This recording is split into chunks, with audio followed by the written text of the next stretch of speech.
In the cold Atlantic waters of 1942, German U-boat commander Reinhard Hartigen peered through his periscope at yet another Allied merchant ship.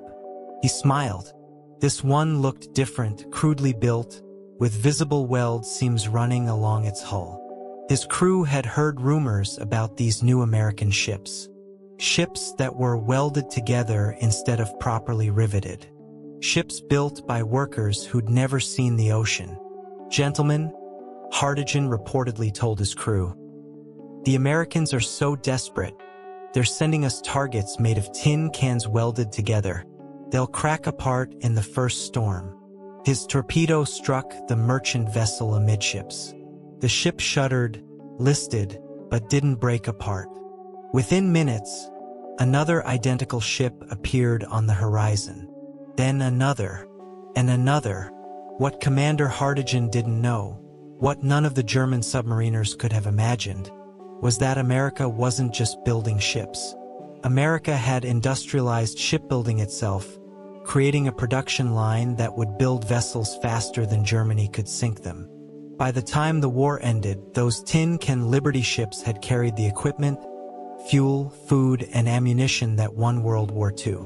And the German U-boat fleet that once terrorized the Atlantic had been overwhelmed by the sheer mathematical impossibility of sinking ships that appeared faster than they could launch torpedoes. This is the story of how American industrial might turned the Battle of the Atlantic and changed naval warfare forever. To understand why Liberty ships seemed impossible, we need to understand the crisis America faced in 1941. When the United States entered World War II in December 1941, the situation in the Atlantic Ocean was desperate. German U-boats, operating in coordinated wolf packs, were systematically destroying Allied merchant shipping faster than Britain and America could replace it. The numbers told a grim story. In 1941 alone, German U-boats sank over 2 million tons of Allied shipping. In the first 6 months of 1942, they sank another 3 million tons. British shipyards, already stretched to capacity building warships, couldn't keep pace with the losses. Admiral Karl Donitz, commander of Germany's U-boat fleet, had calculated that if his submarines could sink 700,000 tons of shipping per month, Britain would be starved into submission within a year. And for much of 1942, he was exceeding that target. U-boat commanders called this period the happy time, Die Glückliche Zeit. American merchant ships sailed along the East Coast with lights blazing, silhouetted against the glow of coastal cities. German submarines picked them off like targets in a shooting gallery. In one 6-month period, U-boats sank over 400 ships in American waters alone. The mathematics were simple and terrifying. Germany was winning the tonnage war. For every merchant ship the Allies built, U-boats were sinking 3. Part of the problem was how ships had always been built. Traditional shipbuilding was a craft, not an industry. Each ship was essentially custom-built by skilled workers using techniques that hadn't changed substantially in decades. Conventional cargo ships of the era were riveted together, a process requiring highly skilled workers to heat rivets to glowing temperature, insert them through pre-drilled holes, and hammer them into place before they cooled. A single Liberty ship-sized vessel required approximately 250,000 rivets, each one individually placed by hand. The process was slow. A typical 10,000-ton cargo ship took British shipyards approximately 8 to 12 months to complete from keel laying to launch. American shipyards weren't much faster. At that pace, the Allies couldn't possibly replace their losses, let alone build enough ships to transport the massive amounts of equipment needed for an eventual invasion of Europe. Britain's Minister of War Transport calculated that at current production rates, the Allies would run out of merchant ships by mid-1943. The war would be lost not through military defeat, but through strangulation, an inability to move supplies across the Atlantic. President Franklin Roosevelt understood the stakes. In early 1941, before America even entered the war, he declared that the United States must become the arsenal of democracy. But an arsenal was useless if its weapons couldn't cross the ocean. The solution would require something unprecedented: industrializing an ancient craft and turning ship production into an assembly line operation that would make Henry Ford proud. The man who would revolutionize shipbuilding had never built a ship in his life. Henry J. Kaiser was a construction magnate who'd made his fortune building dams, roads, and bridges. He'd been part of the consortium that constructed the Hoover Dam and the Grand Coulee Dam. Massive projects that required moving earth and pouring concrete on scales never before attempted. Kaiser understood something that traditional shipbuilders didn't: mass production. He saw shipbuilding not as a craft but as an assembly problem. And he believed that with the right techniques, ships could be built as efficiently as automobiles. In 1940, when Britain desperately needed merchant ships, Kaiser proposed something audacious to the U.S. Maritime Commission. Give him a contract to build ships, and he'd deliver them faster and cheaper than anyone thought possible. Traditional shipbuilders scoffed. What did a dam builder know about ships? The shipbuilding trade had centuries of tradition, knowledge passed down through generations of maritime craftsmen. You couldn't just industrialize ship construction like you were stamping out car parts. Kaiser didn't care what the traditionalists thought. He knew that America's industrial capacity, properly organized, could achieve production miracles. He'd seen it done with concrete. He could do it with steel. The design Kaiser would build wasn't entirely new. It was based on a simple, rugged British tramp steamer design that had proven reliable. The U.S. Maritime Commission modified this design to create what they called the EC2 SC1 class, a designation that would be remembered by its more poetic name, the Liberty Ship. The Liberty Ship was designed for mass production, not elegance. It measured 441 feet long and 57 feet wide, with a displacement of 14,245 tons. It could carry 10,800 deadweight tons of cargo, enough to transport 2,840 jeeps, or 440 light tanks, or enough food to feed an army for months. The ships had a top speed of just 11 knots, barely faster than a person could run. They were powered by outdated triple expansion steam engines, a technology dating back to the 1800s, chosen because they were simple to manufacture and maintain. Everything about the Liberty ship's design prioritized one thing: speed of construction. The hull was divided into prefabricated sections that could be built in different parts of the shipyard simultaneously, then assembled like giant building blocks. But the real innovation, the one that would make mass production possible, was the decision to weld the ships together instead of riveting them. Welding ship hulls was controversial in 1941. Most naval architects and shipbuilders distrusted it. Riveting was the proven method, reliable, time-tested, understood. Welded ships had a problematic history. In cold water, welded seams could become brittle and crack. Some welded ships built in the 1920s and 1930s had suffered catastrophic failures, breaking apart in heavy seas. The shipbuilding establishment considered welding experimental at best, dangerous at worst. But Kaiser and his engineers saw past the problems to the potential. Welding offered enormous advantages. First, speed. A skilled welder could join steel plates in a fraction of the time it took to rivet them. No need to drill holes, heat rivets, or employ teams of workers to hammer rivets into place from both sides. Second, weight. Welded seams were lighter than riveted joints, meaning ships could carry more cargo with the same amount of steel. Third, strength. When done properly, welded joints were actually stronger than riveted ones, creating a continuous bond rather than a series of mechanical fasteners. Fourth, and perhaps most important, welding could be taught quickly. Riveting required years of apprenticeship to master. Welding could be taught to previously unskilled workers in a matter of weeks. The trick was figuring out how to weld ships that wouldn't crack apart. Kaiser's engineers developed new welding techniques, steel formulations, and quality control procedures. They tested different electrode types, perfected the angle and speed of welding passes, and developed crack-arresting measures like special expansion joints. Most importantly, they trained an army of welders. Schools were set up to teach welding to anyone willing to learn, including thousands of women who would become known as Wendy the Welders, the maritime equivalent of Rosie the Riveter. By mid-1942, Kaiser's shipyards were employing welders who'd been farmhands, store clerks, and housewives just months earlier. The traditional shipbuilding establishment predicted disaster. Kaiser didn't just change how ships were joined together. He revolutionized the entire construction process. He applied assembly line principles to shipbuilding, breaking down the process into discrete, repeatable tasks. Instead of building a ship from keel to deck in one location, Kaiser's yards built entire sections, bow sections, stern sections, hull sections, superstructure, in different areas of the shipyard simultaneously. Prefabrication was key. Workers would assemble entire deckhouses complete with piping, wiring, and equipment on dry land. Engine rooms were built as complete units. Hull sections arrived at the assembly dock with equipment already installed. When it was time to assemble the ship, massive cranes would lift these pre-built sections, some weighing up to 100 tons, and lower them into place. Welders would then join the sections together, creating a complete ship in a fraction of the time traditional methods required. Kaiser introduced 24-hour operations, with shifts working around the clock.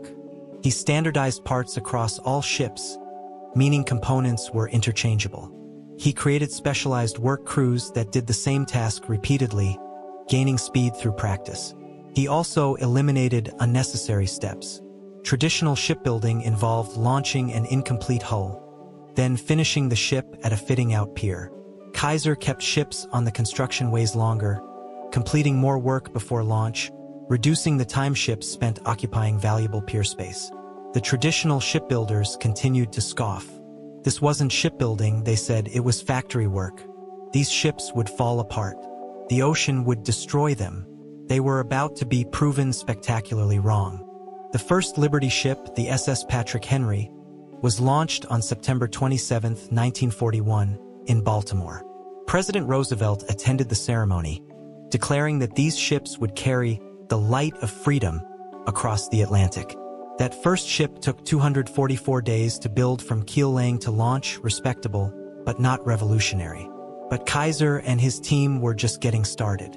As workers gained experience and production techniques were refined, construction times plummeted. By early 1942, Kaiser's Richmond, California shipyard was completing Liberty ships in 60 days. Then 40 days. Then 30 days. Traditional shipbuilders said this pace couldn't be sustained. They were wrong. In November 1942, Kaiser's Richmond Yard No. 2 set out to prove what was possible. They announced they would build a complete Liberty ship, the SS Robert E. Peary, in less than 5 days as a demonstration of American industrial might. The attempt became a national spectacle. Newsreel cameras documented every moment. Workers arrived knowing they were part of something historic. The keel was laid on November 8, 1942, at 12:01 a.m. Prefabricated sections that had been prepared for weeks began arriving at the assembly dock. Cranes swung hull sections into place. Welding teams worked in orchestrated waves, moving from section to section. 4 days, 15 hours, and 29 minutes later, the Robert E. Peary was launched, a complete, functional ship built faster than most people could drive across the country. The record made international headlines. In America, it was celebrated as proof of industrial supremacy.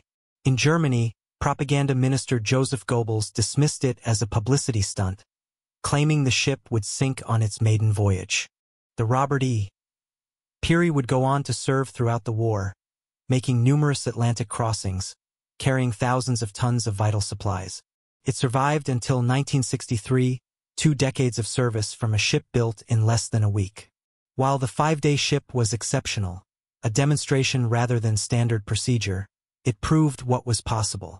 Average construction times settled at around 42 days per ship, with the fastest yards routinely completing ships in less than 30 days.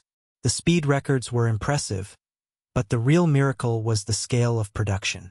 Kaiser opened shipyards up and down the West Coast. His Richmond shipyard in California eventually had 4 separate yards, each building ships simultaneously. His yards in Portland, Oregon, and Vancouver, Washington, added even more capacity. Other companies joined the effort. Shipyards in Baltimore, Houston, Savannah, Portland, Maine, and elsewhere began building Liberty ships using Kaiser's methods. At peak production in 1943, American shipyards were launching 3 Liberty ships every single day. That's not 3 across the entire week. 3 ships every 24 hours, 7 days a week. In a single month, December 1943, American yards completed 140 Liberty ships. That's more merchant tonnage than some nations had built in decades. The numbers became almost absurd. By the end of 1942, 597 Liberty ships built. By the end of 1943, 1,896 more ships completed. By the end of 1944, over 2,400 total Liberty ships delivered. In total, between 1941 and 1945, American shipyards built 2,710 Liberty ships, an average of nearly 2 ships completed every single day for 4 years. Each Liberty ship represented 14,000 tons of cargo capacity. Multiply that by 2,710 ships, and America had added over 38 million tons of shipping capacity during the war, more than replacing all the tonnage U-boats sank, with enough left over to carry the men and equipment for the invasion of Europe. The production miracle was ultimately about people, not just techniques. At the peak of Liberty ship production, Kaiser's shipyards alone employed over 200,000 workers. Nationwide, the emergency shipbuilding program employed over 700,000 people. These weren't traditional shipyard workers. There weren't enough of them to go around. These were Americans from every background. Farmers from the Midwest, migrants from the South, women entering the industrial workforce for the first time. The Kaiser shipyards in Richmond became famous for their diverse workforce. Rosie the Riveter and Wendy the Welder weren't just propaganda. They represented the thousands of women who took on industrial jobs traditionally reserved for men. African Americans found employment in Kaiser's yards, though they often faced discrimination and segregation even as they contributed to the war effort. Mexican American workers came north to work in the yards. The workforce represented America in all its diversity and all its complications. Kaiser was pragmatic about labor. He needed workers, and he was willing to hire anyone who could do the job. His yards provided childcare facilities for working mothers, radical for the 1940s. He offered health insurance and medical care through what would eventually become Kaiser Permanente, one of America's largest healthcare organizations. The working conditions were intense. Shipyard work was dangerous, welding accidents, falls, crushed limbs from moving steel. Workers put in long hours under constant pressure to maintain production schedules. But the pay was good, and workers knew their labor mattered. Every ship they built carried supplies to American troops. Every ship they completed was one more vessel U-boats would have to sink to win the tonnage war. The workers in Kaiser's yards weren't just building ships. They were fighting the Battle of the Atlantic from California and Oregon. U-boat captains' growing frustration. In the Atlantic, German U-boat commanders began noticing something disturbing in 1942 and 1943. No matter how many ships they sank, more appeared. U-boat war diaries from this period reveal growing frustration. Captains reported sinking merchant vessels only to encounter identical ships, same silhouette, same design, weeks later in different convoys. Commander Herbert Werner, who served on U-boats throughout the war, later wrote about the psychological impact. "We would sink a ship and celebrate a victory, only to see 2 more take its place. It was like fighting the heads of the Hydra." The U-boat crews had heard rumors about American production capabilities, but seeing it was different. These weren't one-off replacements. These were identical ships appearing in groups, suggesting mass production on an unimaginable scale. German naval intelligence tried to calculate American shipbuilding capacity. Their analysts looked at known American shipyards, estimated production times based on traditional shipbuilding methods, and concluded that the United States might be able to build 300 to 400 merchant ships per year at maximum output. They were off by a factor of 6. Admiral Karl Donitz had planned the U-boat campaign around specific mathematics. Sink more tonnage than the Allies could replace, and Germany would win the war through attrition. In 1942, those calculations looked promising. U-boats were sinking Allied ships faster than British and American yards could replace them. Donitz pushed for more U-boats, more aggressive tactics, larger wolf packs. But in 1943, the mathematics shifted dramatically. In March 1943, U-boats sank 108 Allied ships, 627,000 tons. It was one of the U-boat force's most successful months. Donitz believed victory was near. But in that same month, American and British shipyards completed over 1.2 million tons of new shipping. For the first time, merchant ship construction exceeded U-boat sinkings by a significant margin. And it wasn't a temporary anomaly. Month after month, Allied shipyards, led by the American Emergency Shipbuilding Program, continued to outproduce German U-boat sinkings. In May 1943, the Battle of the Atlantic reached a turning point. Improved Allied anti-submarine tactics, long-range aircraft, escort carriers, and better radar combined to make U-boat operations increasingly deadly. Dönitz lost 41 U-boats in a single month. Unsustainable casualties that forced him to temporarily withdraw submarines from the North Atlantic. But even if U-boat operations had remained effective, the sheer number of Liberty ships made the tonnage war unwinnable.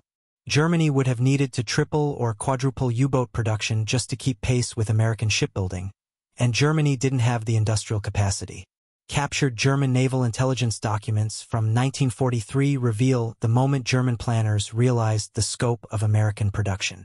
In a report dated August 1943, German naval analysts noted that American shipyards appeared to be completing merchant ships at impossible rates.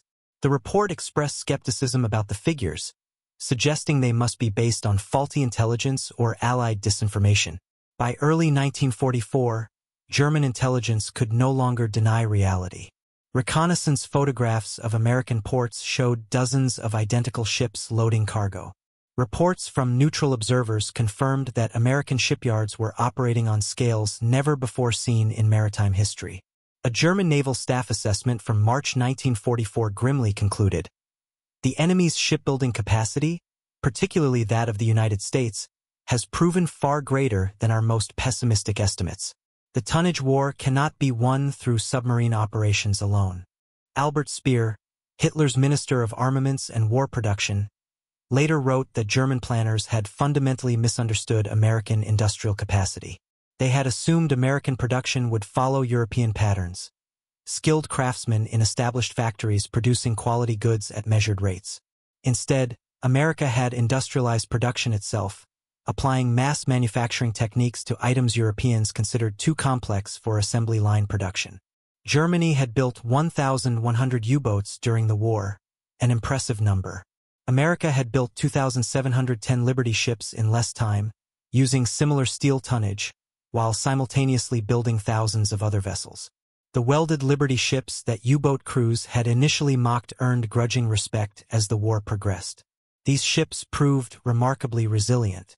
Yes, some Liberty ships suffered structural failures, particularly in cold North Atlantic waters where brittle fractures could occur in welded seams. The most famous was the SS Schenectady, which broke in half while docked in calm water in January 1943, a failure that seemed to confirm all the warnings about welded ships. But the failure rate was much lower than critics had predicted. Of 2,710 Liberty ships built, fewer than 200 suffered serious structural problems, and many of those were repaired and returned to service. The vast majority performed admirably under conditions that would have challenged any merchant ship. U-boat commanders learned that Liberty ships didn't sink easily. Their simple design included watertight bulkheads that could contain flooding. Their crews were well-trained in damage control. Many Liberty ships survived torpedo hits that would have sunk traditional merchant vessels, limping into port for repairs before returning to service.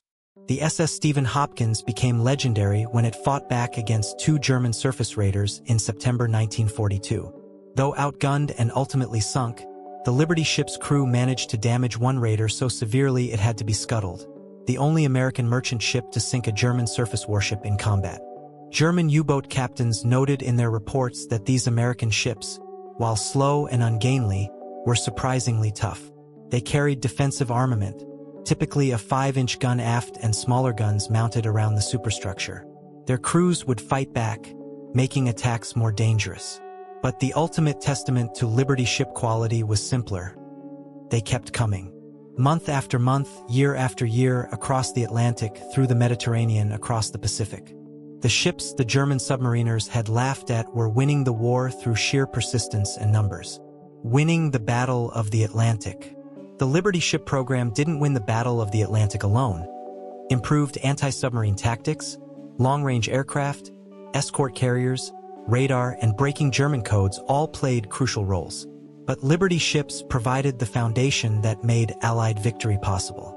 By mid-1943, the Allies had achieved what military theorists call escalation dominance, the ability to increase resources faster than the enemy could counter them. No matter how many ships U-boats sank, more arrived to replace them. This fundamentally changed German strategic calculations. When Dönitz realized he couldn't win the tonnage war, U-boat operations shifted from trying to starve Britain into submission to simply attempting to delay Allied operations and tie down anti-submarine forces. The Liberty ships enabled everything that followed. They carried the fuel, ammunition, food, and equipment that sustained Allied forces in North Africa, Sicily, and Italy. They transported the massive stockpiles that accumulated in Britain for the D-Day invasion. They formed the backbone of the supply line that kept millions of Allied soldiers fed, armed, and equipped through 1944 and 1945. On D-Day, June 6, 1944, 2,700 Allied ships participated in the Normandy invasion. Many were Liberty ships, converted into specialized roles: hospital ships, ammunition ships, repair ships. In the months after D-Day, Liberty ships carried the supplies that sustained Allied armies as they fought across France.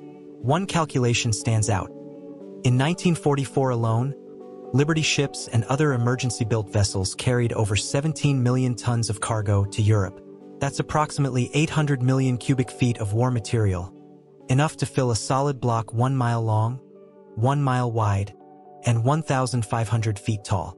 While Liberty ships are most associated with the Atlantic, they played an equally vital role in the Pacific War. The Pacific theater presented unique logistical challenges. Distances were vast, thousands of miles between bases. Island campaigns required amphibious operations with massive supply requirements. American forces had to bring everything with them: food, water, fuel, ammunition, construction materials, medical supplies. Liberty ships formed the backbone of the Pacific supply line. They carried the equipment and supplies for island-hopping campaigns from Guadalcanal to Okinawa. They supported MacArthur's advance through New Guinea and the Philippines. They kept forward bases supplied across distances that would have been impossible to sustain with pre-war shipping capacity. Several Liberty ships were converted into specialized roles for Pacific operations. Some became aircraft transports, carrying disassembled planes to forward airfields. Others became ammunition ships, dangerous duty, given the threat of Japanese kamikaze attacks. Some were converted into hospital ships, evacuating wounded from combat zones. The flexibility of Liberty ship design made these conversions possible. The basic hull and propulsion plant could be adapted to numerous roles, providing the versatility that modern naval operations required. When World War II ended in 1945, the United States had a massive surplus of merchant ships. The Liberty ship fleet alone represented more cargo capacity than the entire world's merchant marine had possessed before the war. Many Liberty ships were sold to foreign nations at bargain prices, helping to rebuild global trade networks devastated by the war. Greek shipping companies bought hundreds of Liberty ships, forming the foundation of Greece's post-war emergence as a maritime power. Other nations, Britain, Norway, Italy, France, also purchased Liberty ships to rebuild their merchant fleets. Some Liberty ships were converted into civilian cargo vessels, carrying goods in peacetime trade. Others were mothballed, placed in reserve fleets maintained by the U.S. government in case they were needed again.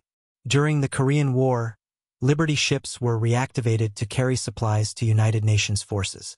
Again during the Vietnam War, some Liberty ships returned to service, proving that these emergency vessels had remarkable longevity. The last Liberty ship in active commercial service was the SS Arthur M. Hudell, which wasn't retired until 1982, nearly 40 years after it was built for emergency wartime service.